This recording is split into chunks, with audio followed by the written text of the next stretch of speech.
Moi, je suis sorti d'école, j'étais pas le meilleur à l'école, j'avais quelques difficultés.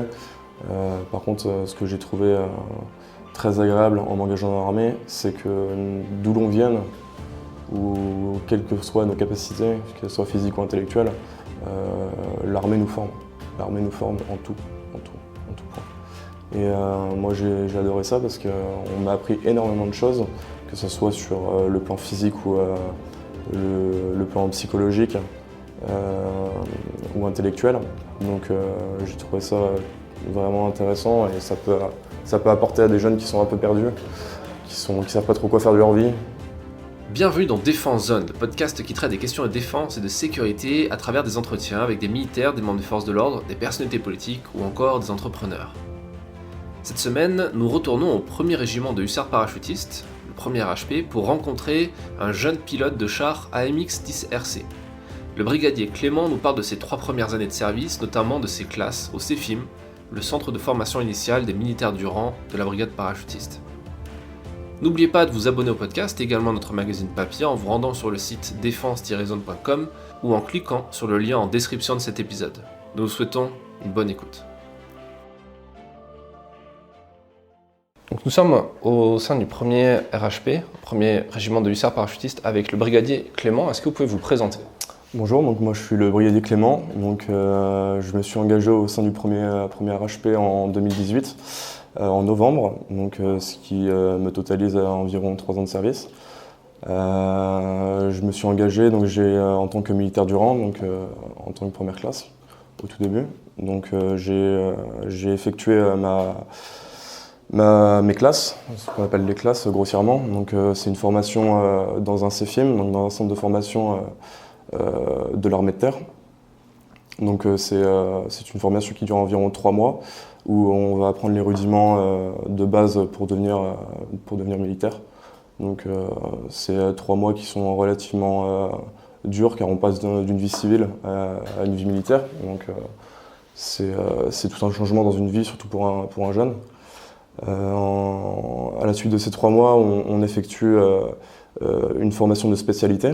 Donc moi je suis dans la cavalerie, donc on m'a formé à l'arme de cavalerie.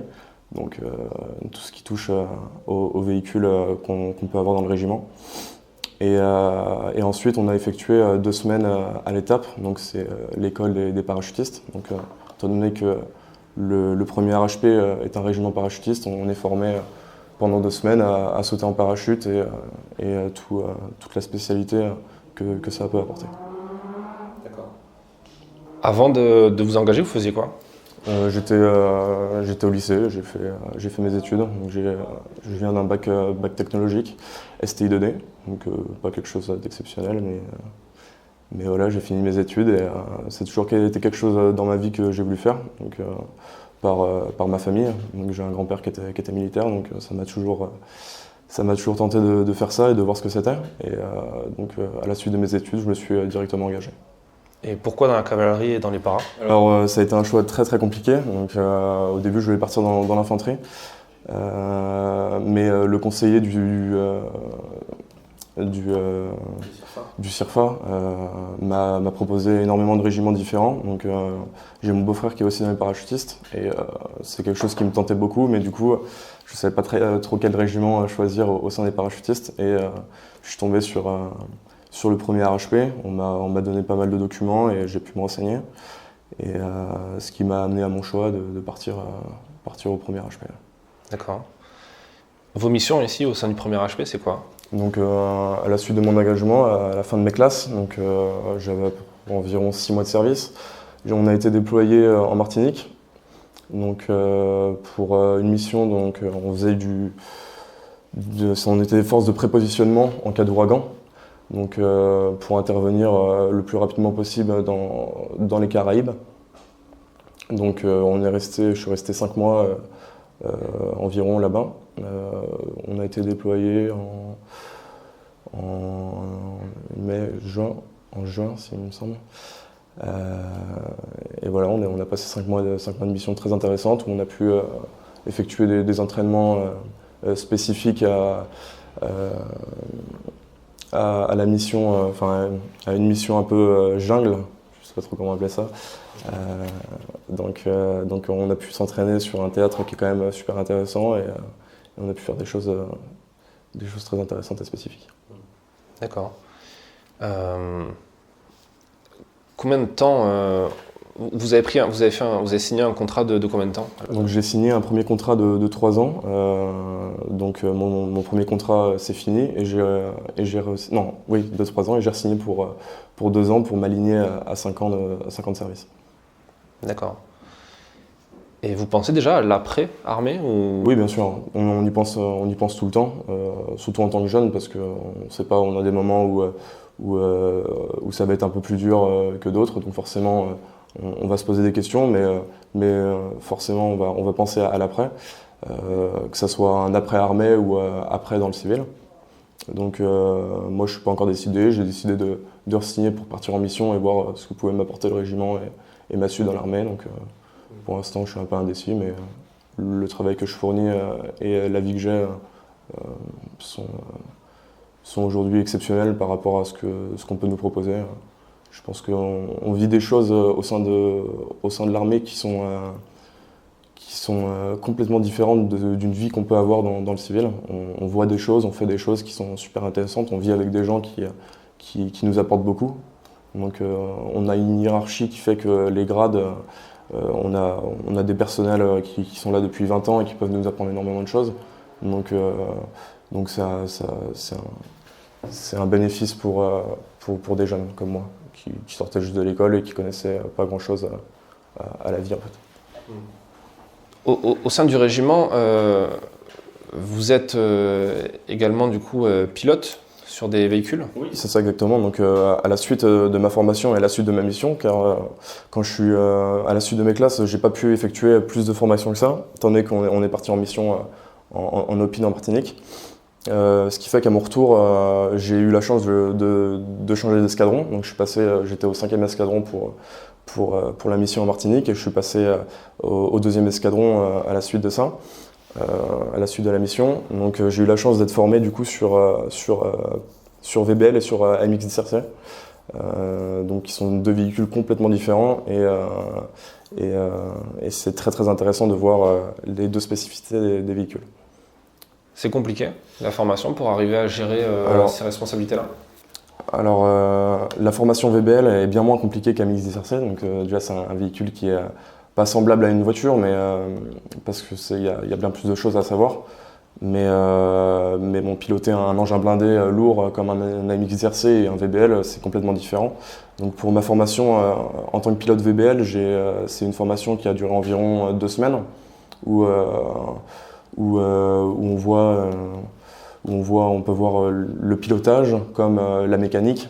Donc c'est des choses qui sont très intéressantes parce que comme moi qui sors juste d'études technologiques et qui connaît pas forcément la mécanique des véhicules, j'ai pu apprendre énormément sur ces véhicules-là et toucher un peu la mécanique pour apprendre les rudiments de base qu'il faut.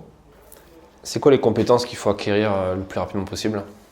Le plus rapidement possible. Alors, je pense que le pilotage sur véhicule blindé, ça se fait pas du jour au lendemain. C'est quelque chose, il faut travailler ça pendant au minimum 1 an, je pense, pour vraiment savoir déjà comment piloter, toute la mécanique qu'il peut y avoir à l'intérieur. Si j'ai une panne sur telle ou telle chose, pouvoir toucher le véhicule pour savoir résoudre ces pannes. Donc je pense que c'est une formation à long terme qu'il faut prendre en compte et qu'il faut être, je sais pas comment dire, on doit travailler sur le long terme pour réussir à être le plus performant possible en tant que pilote ou porteur. Vous disiez tout à l'heure que passer de la vie civile à la vie militaire, c'est pas forcément si évident que ça. Non, effectivement, c'est pas un choc. Moi, j'ai été beaucoup préparé parce que avant de partir, je me suis préparé physiquement. Je me suis préparé physiquement pendant de longs mois avant de pouvoir m'engager, de m'engager tout court. À la suite de mon engagement, on a passé 3 premières semaines en étant dans un camp, sans pouvoir voir nos familles, sans pouvoir forcément leur téléphoner. On est H24 à fond sur la formation. Donc c'est déjà un choc parce que physiquement, c'est une école militaire, donc forcément, physiquement, il faut être à la page, quoi. Il faut se donner. Et la vie courante, en fait, c'est vivre les uns avec les autres, c'est pas facile, quoi. Si on sort d'une vie de famille où on est avec papa-maman et qu'on arrive et qu'on se retrouve avec une section de 45 bonhommes qu'on connaît ni d'Adam ni d'Ève de tous les coins de la France, donc c'est des expériences qui sont super sympas à vivre, mais qui sont pas forcément faciles. Faut prendre ça en compte. Les périodes de classe, justement, vous disiez, vous êtes privé de votre famille, de vos moyens de communication aussi? Alors privé, je dirais pas privé, non, c'est pas. On n'est pas privé, on est privé non, on n'est pas privé. C'est juste que voilà, on est amené à avoir des périodes de permission, donc où ça va être sur 2-3 jours, sur un week-end, toutes les 2-3 semaines. Et donc toutes les 2-3 semaines, on a l'occasion quand même de revoir sa famille, de remonter chez soi. Et après, au niveau des moyens de communication, si on a besoin d'appeler notre famille, on avait le droit à notre téléphone, on a possibilité quand même d'appeler nos familles, quoi, de garder un contact. Non, après, la formation est quand même dure parce qu'il y a des journées où on va pas beaucoup dormir, on va être physiquement, on va nous en demander beaucoup. Moi, j'ai eu la chance de partir l'hiver, donc avec le froid, on rajoute ça, donc forcément, ça pèse un peu plus sur le moral. Mais c'est comme je l'ai dit tout à l'heure, c'est des choses à vivre et je regrette nullement de m'être engagé. À l'issue du CEFIM et du passage par l'étape, vous avez du coup suivi une formation spécialisée ici au sein du régiment? Oui, donc c'est ça, on passe au camp de Gers, comme a dit le lieutenant tout à l'heure, au camp de Gers qui fait partie un peu du régiment, donc qui est à quelques kilomètres d'ici. On a pu nous former pendant un mois en tant que spécialiste de l'arme de cavalerie, donc où on apprend là à tout ce qui est armement collectif, à toucher un peu le véhicule. Donc c'est déjà un premier pas dans la cavalerie. Et après, ça engage vraiment cette formation de spécialité qu'on appelle FTS.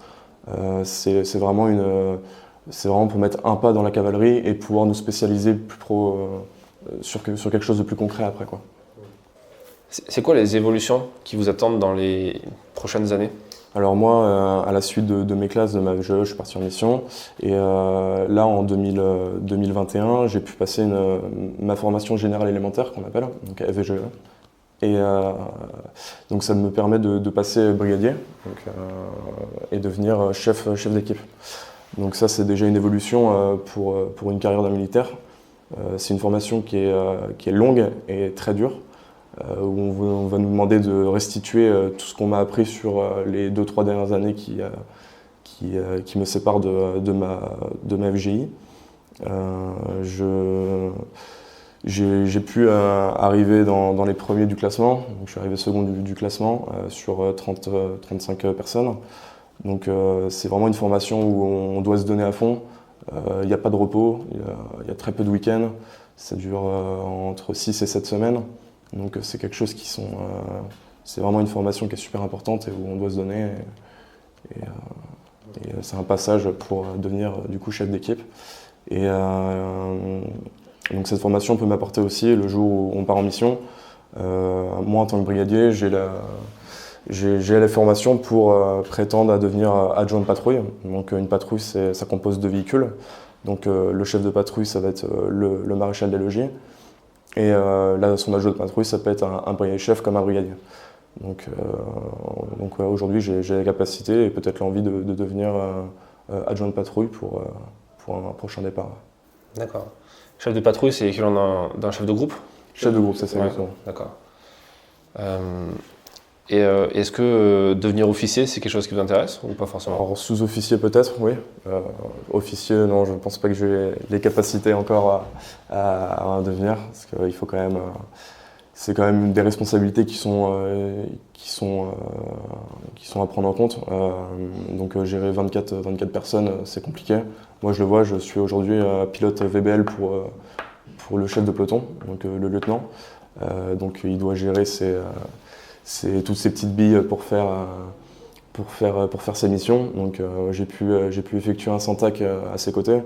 Je vois la difficulté que c'est à prendre chef de peloton. Donc non, c'est super intéressant comme métier. Après, il faut avoir les capacités et je pense pas que je les ai encore. On verra plus tard. Ça arrivera peut-être, oui. Est-ce que quand vous étiez au CEFIM ou quand vous étiez en manœuvre au Syntac ou ailleurs, vous avez discuté, échangé avec des camarades qui sont dans d'autres régiments, d'autres unités? Est-ce que vous avez observé des différences avec les autres régiments, avec les autres unités? Alors, des différences, pendant le CEFIM, pas. Alors, il y en a. En fait, pendant le CEFIM, la formation est identique pour n'importe quel régiment. Qu'on soit parachutiste, dans la cavalerie, dans l'infanterie, on a exactement la même formation, on a exactement les mêmes cours. C'est vraiment pour donner la base de la base du militaire aux jeunes. Ensuite, pendant les Syntac ou les missions, effectivement, on a l'occasion de croiser d'autres régiments. Donc forcément, si on croise un personnel de l'infanterie, on ne va pas avoir le même métier que moi en cavalerie, parce qu'eux, ils ne touchent pas vraiment au véhicule. Ils sont très peu véhiculés, donc ils sont véhiculés en VAB, mais c'est qu'en transport de troupes. Donc eux, ils sont censés, s'il se passe quelque chose, de débarquer et d'effectuer leur mission à pied. Nous, en tant que cavaliers, dans la cavalerie, on est censé être dans nos véhicules, toujours proche de nos véhicules et effectuer nos missions avec. Donc forcément, il y a des différences. On peut mêler ça à être parachutiste. Donc forcément, en tant que parachutiste, on a des missions peut-être différentes des régiments qui ne le sont pas.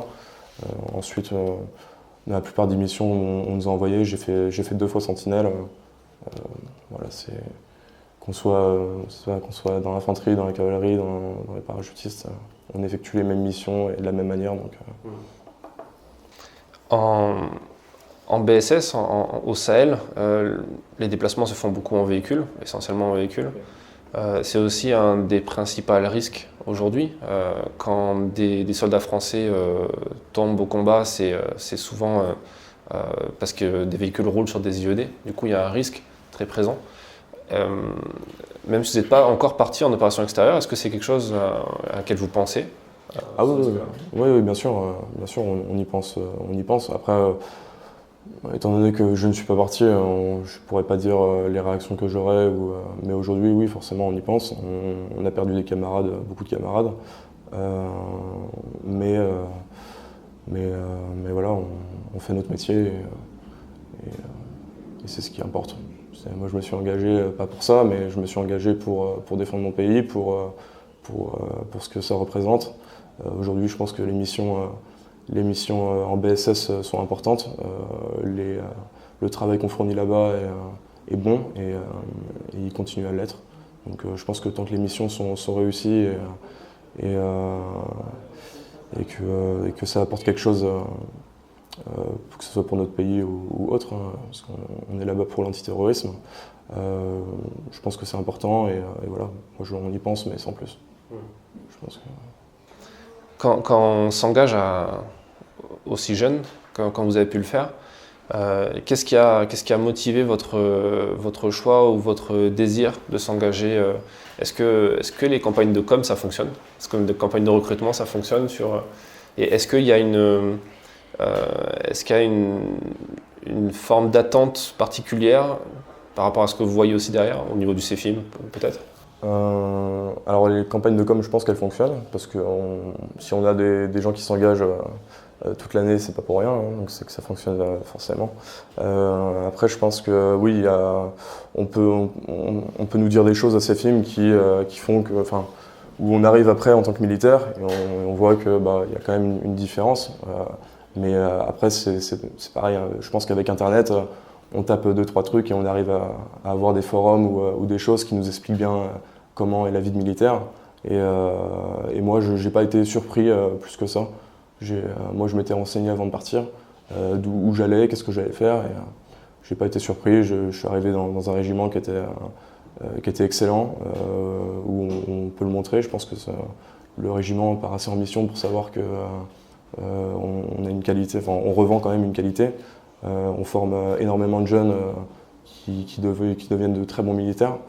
et on effectue nos missions dans un excellent état d'esprit et on effectue ces missions très bien. Donc, Et dans vos camarades qui étaient avec vous au CFIM, j'imagine qu'il y en a certains qui ont jeté l'éponge avant la fin, parce qu'il y a un taux d'abandon qui est pas énorme, mais qui reste quand même, qui correspond à ce qui se passe dans n'importe quelle formation d'ailleurs, même dans le civil. Ouais.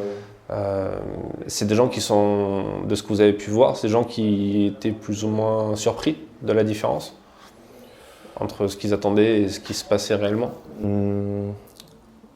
Surpris, je sais pas. Oui, je pense qu'on est toujours. Oui, je pense qu'on est toujours un peu surpris pour certains quand on va commencer à dormir dehors 3 jours de suite, qui fait à peine 0 degré et que voilà, on n'a pas le temps de se laver, on n'a pas le temps de faire telle ou telle chose, on va marcher des kilomètres et des kilomètres.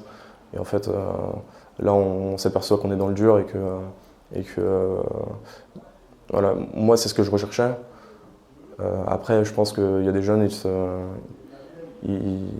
se rendent pas compte que être militaire, c'est ça en fait. Donc forcément, quand ils arrivent ils sont sous la neige et qu'ils marchent, ils se posent des questions et le cerveau fait le reste, quoi. L'abandon peut arriver vite, mais après, il faut prendre en compte aussi qu'il y a des gens qui se blessent. Donc forcément, pendant le CFIM, une blessure qui est grave, c'est un arrêt automatique. Et voilà, je pense que oui, il y a des jeunes qui ont du mal à s'y faire, ouais. Donc il y a des départs. Quel conseil vous donneriez à un jeune qui aimerait s'engager, qui aimerait être préparé au mieux, qui a peut-être un peu peur de ne pas pouvoir suivre ou de ne pas savoir si c'est vraiment fait pour lui? Alors, je pourrais donner des conseils. Moi, je suis sorti d'école, j'étais pas le meilleur à l'école, j'avais quelques difficultés. Par contre, ce que j'ai trouvé très agréable en m'engageant dans l'armée, c'est que d'où l'on vienne, ou quelles que soient nos capacités, qu'elles soient physiques ou intellectuelles, l'armée nous forme. L'armée nous forme en tout point. Et moi, j'ai adoré ça parce qu'on m'a appris énormément de choses, que ce soit sur le plan physique ou le plan psychologique ou intellectuel. Donc j'ai trouvé ça vraiment intéressant et ça peut apporter à des jeunes qui sont un peu perdus, qui savent pas trop quoi faire de leur vie. De s'engager 3 ans dans l'armée, c'est 3 ans, quoi. C'est comme si on faisait une partie du lycée et voilà, ça nous apprend beaucoup de choses et je pense qu'après quand on retourne dans le civil, ça peut aussi jouer sur le CV, d'avoir fait 3 ans d'armée. C'est quelque chose que les patrons recherchent. Moi, j'ai des collègues à moi qui ont fini leur contrat après leurs 3 ans et qui ont essayé de chercher du boulot dans le civil. Et les patrons, quand ils voient que le gars il a fait une mission au Mali de 5 mois et qu'il a fait 3 ans d'armée, ça apporte beaucoup sur le CV et ça peut jouer, quoi. Ça peut jouer. Il y a la rigueur qui rentre en compte, toujours être à l'heure, c'est des choses qu'on nous apprend et on n'a pas de choix de les apprendre parce que sinon on se fait taper sur la doigts. Ouais, c'est une école de la vie. C'est une école de la vie complètement. Merci pour ces conseils et ce partage de parcours. Très intéressant. Je vous en prie. Merci d'avoir écouté cet épisode jusqu'à la fin. S'il vous a plu, partagez-le autour de vous et abonnez-vous au podcast pour ne pas rater les prochains. Défense Zone, c'est aussi un magazine en ligne et en version papier disponible sur le site internet défense-zone.com. Rendez-vous en description pour plus d'informations et à très vite dans un prochain épisode.